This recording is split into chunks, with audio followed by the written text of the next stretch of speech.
नमस्कार दोस्तों, स्वागत है आपका एक बार फिर से भारत समाचार के हमारे इस खास कार्यक्रम में जो आधारित है कानाफूसी, गपशप और चर्चाओं पर। तो चलिए शुरू करते हैं पावर सेंटर।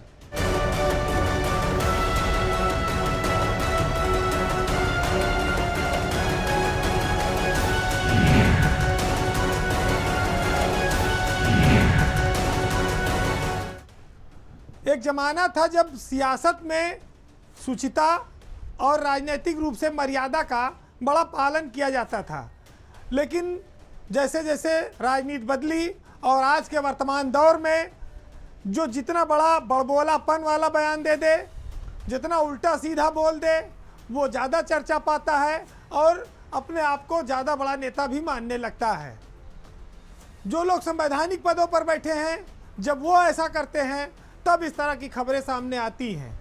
बात आज उत्तर प्रदेश के एक मंत्री के बड़बोलेपन की है।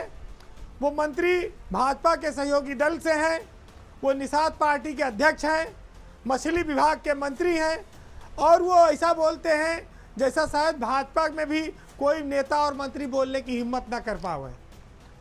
वो चर्चा में है, उनकी पार्टी बहुत बड़ी नहीं है लेकिन उनके बयान बहुत बड़े हैं। लेकिन संजय निषाद सियासत में उस कुनबे की तरह है जो अचानक से उभरा और खूब फला फूला।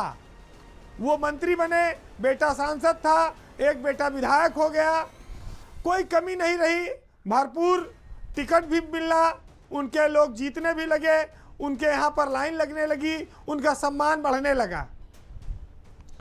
इसी बीच वह अपनी आरती भी उतरवाते हैं क्योंकि वो मछुआ समाज का अपने आप को देवता मानते हैं और दो चार आदमी हाथ पैर दबाने वाले भी उनके घर में हरदम मौजूद रहते हैं। अगर कोई फोटो खींचे तो वो भी उस पर उनको एतराज़ नहीं है। थकावट मिटाने के लिए उन्होंने इस तरह से कुछ इंतजाम कर रखा है कि हाथ पैर दबाने वाले शाम सुबह मौजूद रहें। मंत्री ने मंच से ये ऐलान किया कि वो अब तक 7 दरोगाओं के हाथ पैर तोड़वाकर उनको गड्ढे में फेंकवा चुके हैं। ये कोई मामूली बात नहीं है। वो प्रदेश सरकार के मंत्री हैं, कानून व्यवस्था की जिम्मेदारी में उनका अहम रोल है, वो पार्ट हैं सरकार के और वो पुलिस के मनोबल पर इस तरह से प्रहार करते हैं। हालांकि पुलिस ज्यादती करती है, ज़्यादातर जगहों पर उसकी गलतियां मिलती हैं, लेकिन जब आप मिनिस्टर हो जाते हैं, सरकार का हिस्सा हो जाते हैं, तो आपकी एक शब्दों की एक मर्यादा तय हो जाती है। वो लक्ष्मण रेखा नागने से पहले आपको 100 बार सोचना पड़ता है। लेकिन संजय निषाद जो बयान देते हैं वो भाजपा पर भी कटाक्ष कर जाते हैं कि साइकिल और पंजा और हाथी वाले सब भाजपा में आके मलाई काट रहे हैं। उनके इस बयान से उनके सहयोगी दल असहज रहते हैं। वो भाजपा की कार्यप्रणाली से भी संतुष्ट नहीं है जब से उनके बेटे को लोकसभा चुनाव में हार मिली है। उनका आरोप है कि भाजपा के ही लोगों ने उनको हरवा दिया। वो ये भी कहते हैं कि विभिन्न दलों से आए लोग जो सरकार में और भाजपा में बड़े बड़े पदों पर बैठे हैं, वो हमारे कार्यकर्ताओं को नीचा दिखाते हैं। उनका एक और बयान इन दिनों बड़ा चर्चा हो रहा है जो औरंगजेब पर है। वो ये कहते हैं कि तलवार और सलवार वाले दोनों लोग यहाँ से बाहर चले जाएं। वो धर्म विशेष के लोगों पर इस तरह से बेबाक टिप्पणी करते हैं। सियासत में एक बार उनके ऊपर यह आरोप लगा कि वो पैसा लेके टिकट बांटते हैं और काफ़ी वो मीडिया में सुर्खियां बना। लेकिन चूंकि कोएलिशन की सरकार चलाने में, गठबंधन की सरकार चलाने में राजनीतिक दलों की अपनी कुछ मजबूरियां होती हैं, उन्हीं मजबूरियों की वजह से भाजपा संजय निषाद को शायद ढो रही है, लेकिन उनको मर्यादा में रहकर बोलने की रोक नहीं लगा पा रही है। तो भाजपा अपने सहयोगियों को लेकर क्या इतना ज़्यादा दबाव में है कि वो कुछ भी बोले और ये चुपचाप सुनते रहेंगे?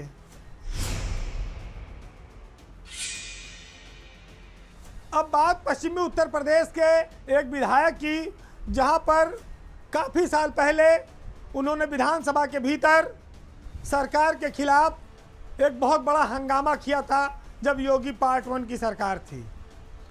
वो स्थितियां थोड़ी संभली, लेकिन वो धीरे धीरे बढ़ते बढ़ते अब पानी सर के ऊपर आ गया। बात है पश्चिमी उत्तर प्रदेश के गाजियाबाद के विधायक नंद किशोर गुर्जर की, जो पिछले काफ़ी समय से गाजियाबाद के पुलिस कमिश्नर अजय मिश्रा और वहां के स्थानीय मुद्दों को लेकर आमने सामने टकराते आ रहे हैं। अब मामला यह आ गया कि धक्का मुक्की और कुर्ता फाड़ तक की नौबत चल रही है। नंद किशोर गुर्जर लोनी के विधायक हैं, भाजपा से विधायक हैं। उन्होंने अपनी सरकार के खिलाफ एक बार विद्रोह कर दिया था विधानसभा के भीतर। उस समय उनको समझाया बुझाया गया। जब से कमिश्नरेट बना, अजय मिश्रा वहां कमिश्नर बनकर गए, तब से नंद किशोर गुर्जर की अजय मिश्रा के साथ सीधी लड़ाई चल रही है। वह उनको वायसराय की संज्ञा देते हैं।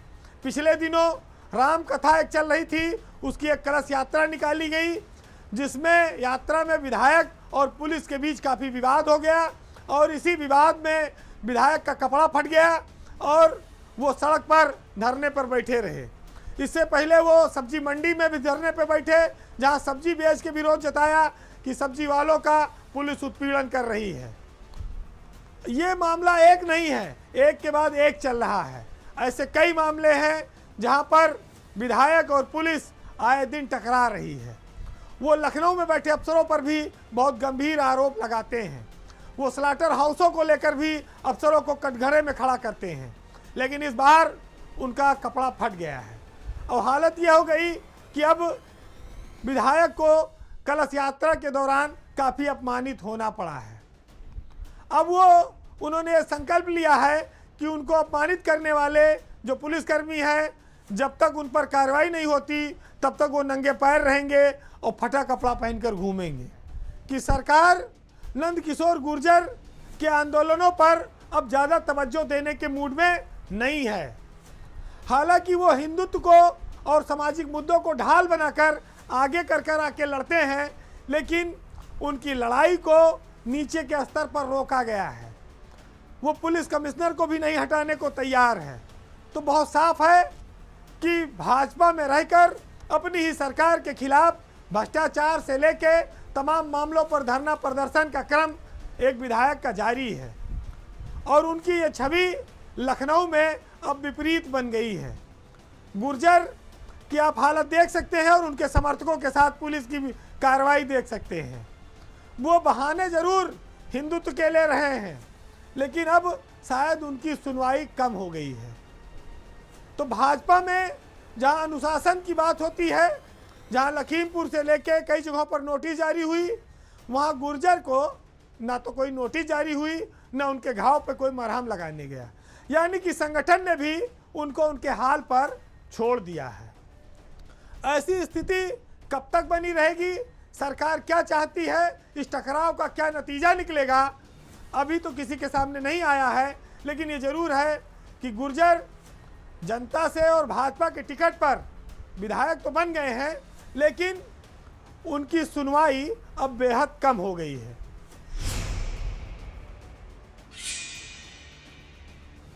अब बात उत्तर प्रदेश में आईएएस अफसरों की, ब्यूरोक्रेसी की उस स्थिति की जो भेदभाव को दर्शाती है, जो दोहरे मापदंड का साफ संकेत देती है, तस्वीर दिखाती है।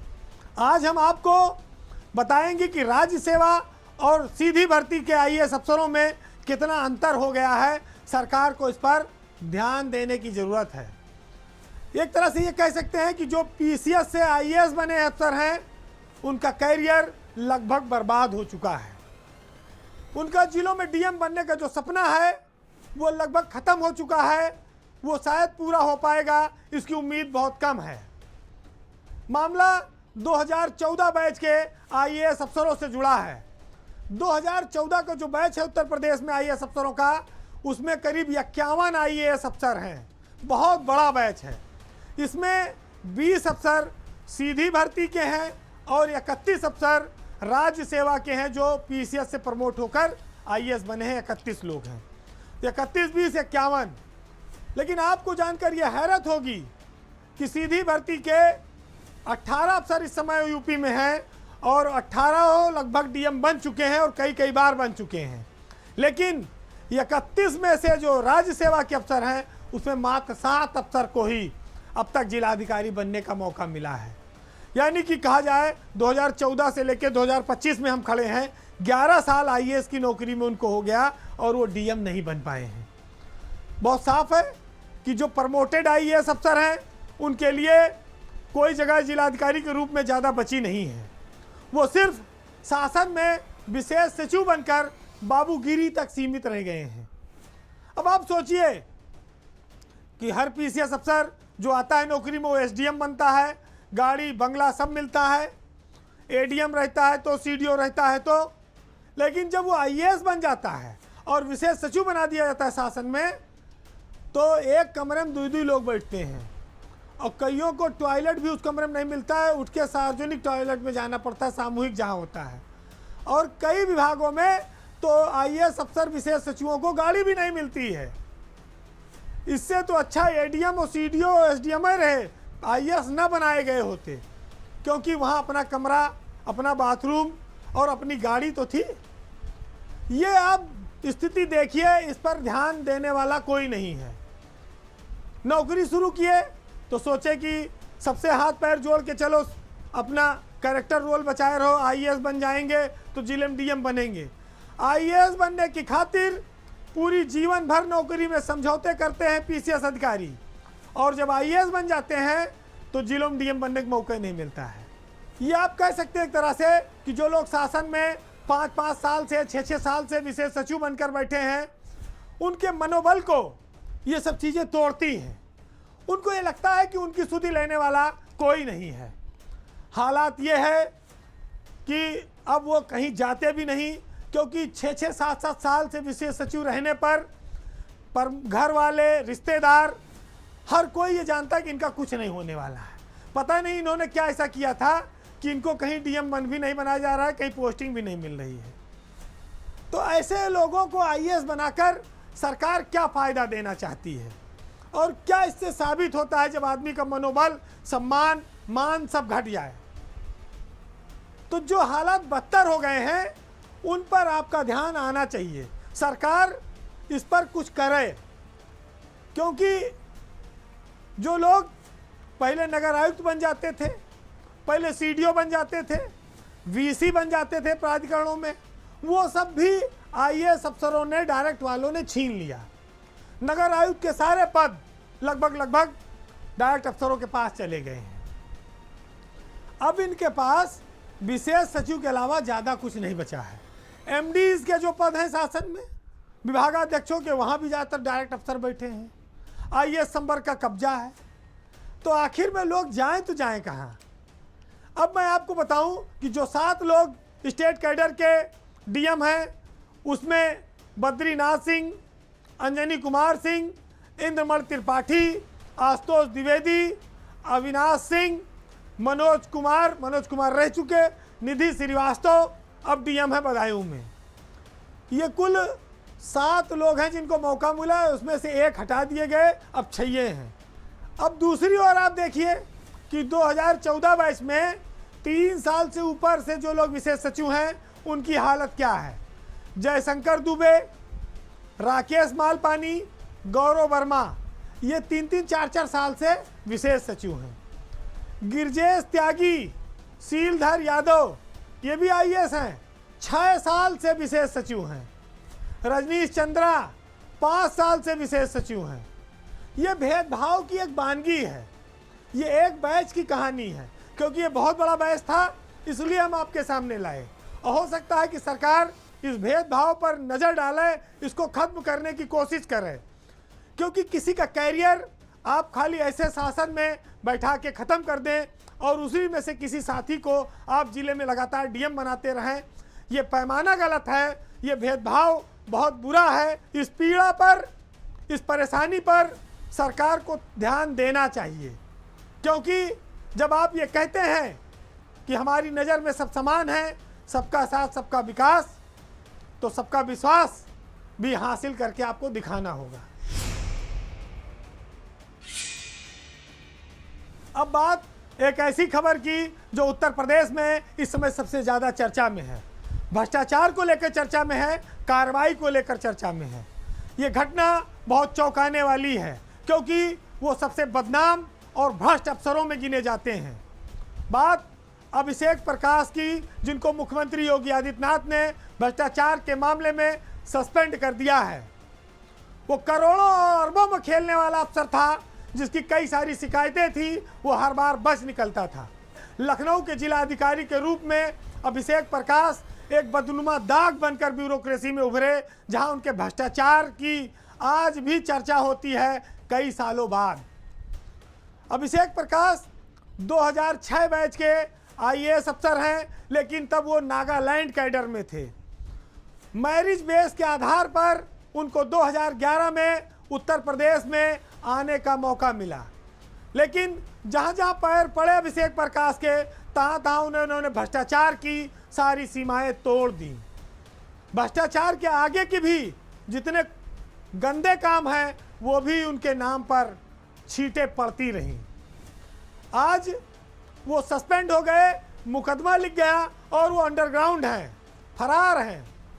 लेकिन आप देखिए कि सरकार के नाक के नीचे बैठकर एक अफसर कितने बेखौफ होकर भ्रष्टाचार कर रहा था, घोटाले कर रहा था, वसूली कर रहा था। अभिषेक प्रकाश इस समय इन्वेस्ट यूपी के सीईओ थे।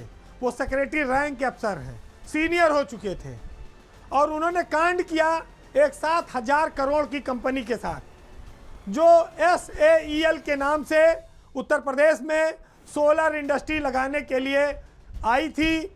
मुख्यमंत्री से भी उनके मालिक मिले थे, वो परमिशन के लिए ऑनलाइन आवेदन किया था।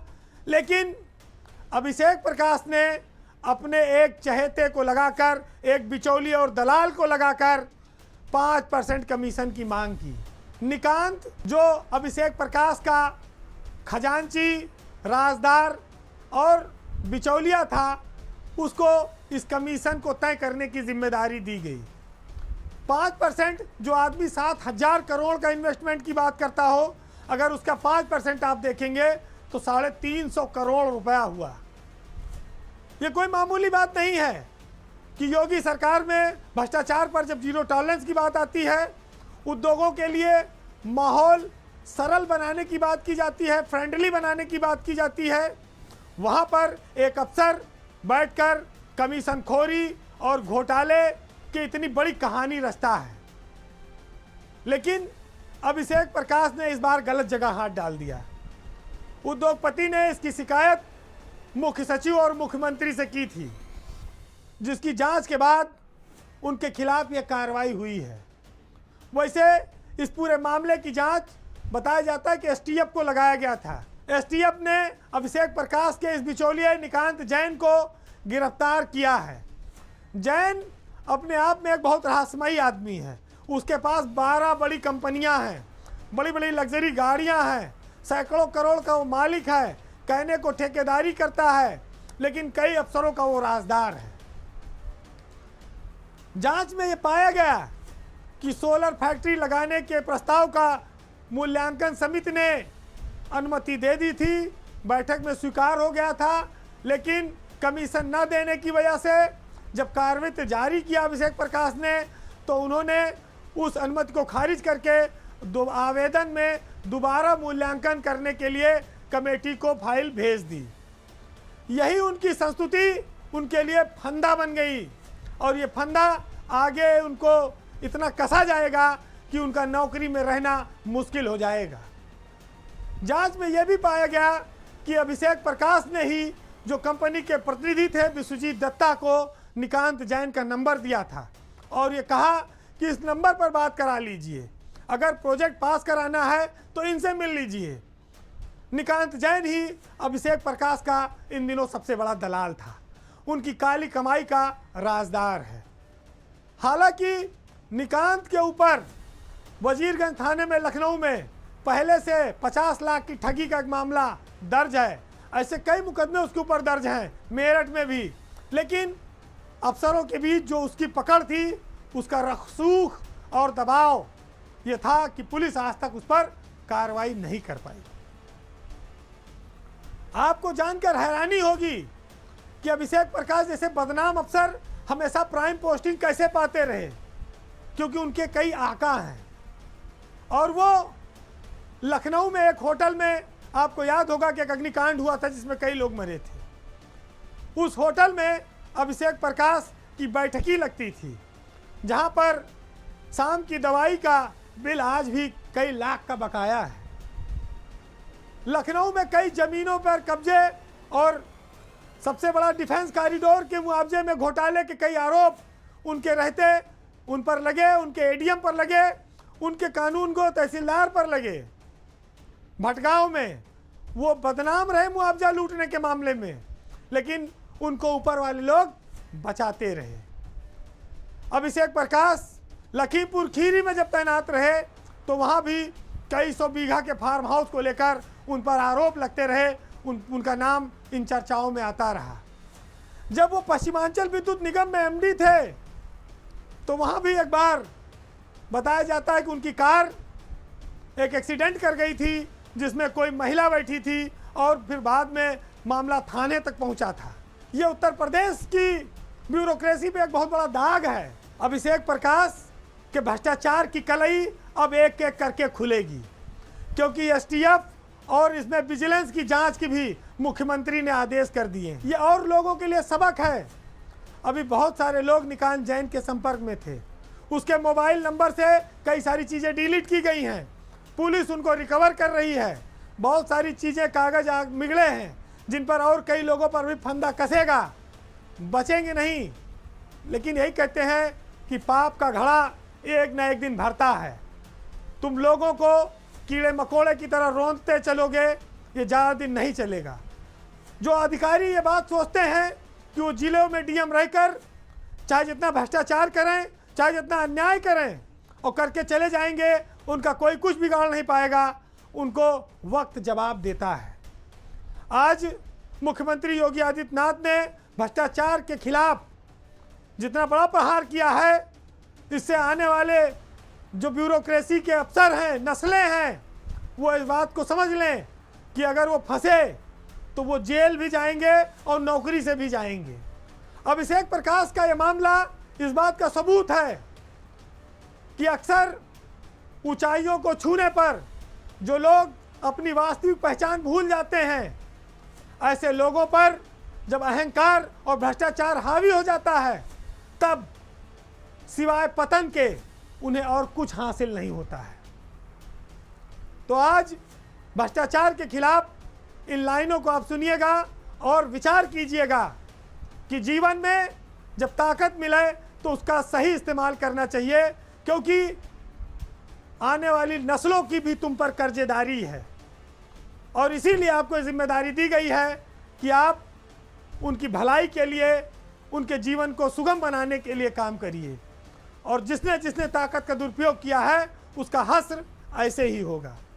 तो सुनिएगा कि बादशाहत तुम्हारी चाहे जितनी भी बड़ी हो, याद रखना वक्त को हर तख्तो-ताज गिराना आता है और तुम्हारी हुकूमत सब यहीं धरी रह जाएगी।